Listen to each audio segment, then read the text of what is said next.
everybody. It's your favorite boxing analyst reporting live from the Wisconsin Department of Corrections. So this is going to be my official Naoya versus Sam Goodman prediction. I don't want to write Goodman off or anything, but I think we all know who the fucking the winner of this fight's going to be. I mean, Inoue has big fights on the horizon with Nakatani, with both Nakatani and possibly MJ Akhmadaliev as well. I don't think that Sam Goodman's going to be the guy to upset the apple cart here. I mean, I have seen Sam Goodman box a little bit before, and he's not bad. He's not a bum or a slouch by any stretch of the imagination. Is he on Inoue's level? Absolutely fucking not, bro. I mean, again, and I need to throw this in there too. Some people are saying Inoue should be fighter of the year, and he would have a strong argument for it, to be honest with you, considering he's one of the 2 or 3 best pound-for-pound fighters in the world. And he's been the most active this year. This is his 3rd fight this year. He's setting a great, and the reason, in my mind, for his consideration as fighter of the year is the fact that he has been active. The fact that he did fight 3 top 10 contenders in a single calendar year. You know, the only problem with naming him fighter of the year is because Alexander Usyk made history and became the first undisputed champion in a quarter of a century, 25 years. And as I said before, that gives precedent to what Inoue did this year. If Inoue would have beat Akhmadaliev and Nakatani, yeah, then you might have a little bit of an argument.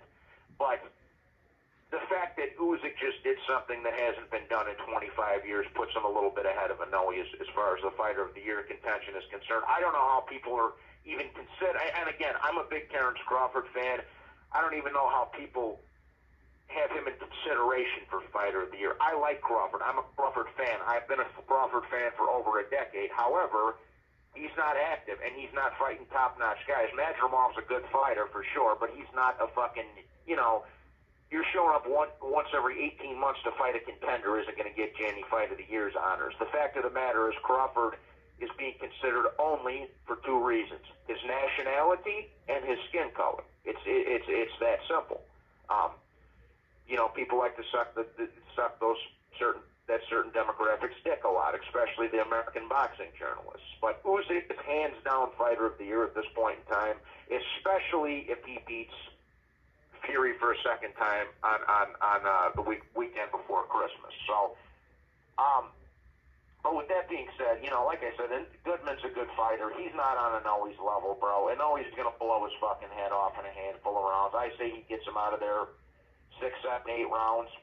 I mean, Inoue is a little bit undersized at this weight class. Maybe Goodman can make it interesting.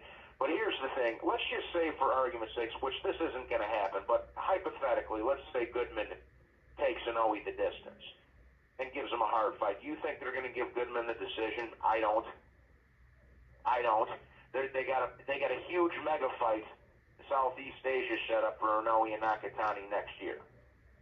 That's the Usyk Fury of the little fella divisions right there. Of the small guy divisions, Inoue versus Nakatani is Usyk Fury of the small divisions.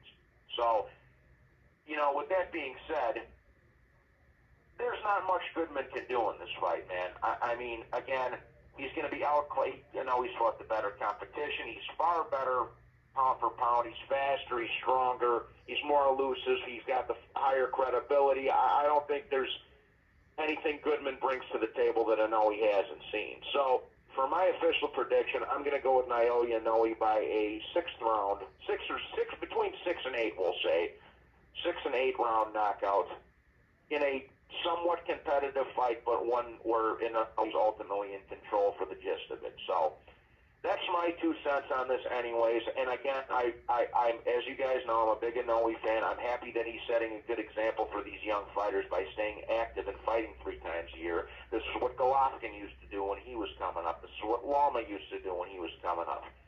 Pacquiao, etc., so forth. Barrera, Morales, Marquez, etc., so forth. Setting a good example, and I have to commend Inoue on that. But with that being said, we do need to see a Nakatani and or a Akhmadaliev fight next year. That's my 2 cents anyways. I'm going to say Inoue between 6 and 8 gets Goodman on there in a somewhat one-sided affair. So that's my 2 cents anyways, guys. Big ups to Naoya, Inoue, and the people of both Japan and the Philippines, and all my Asian friends. God bless you all. I hope you guys are having a wonderful Christmas week, and I will talk to you on the next one. God be with you. Please be sure to hit the like button and subscribe, and let's fucking go, Inoue. Salute. Talk to you next time. Bye-bye.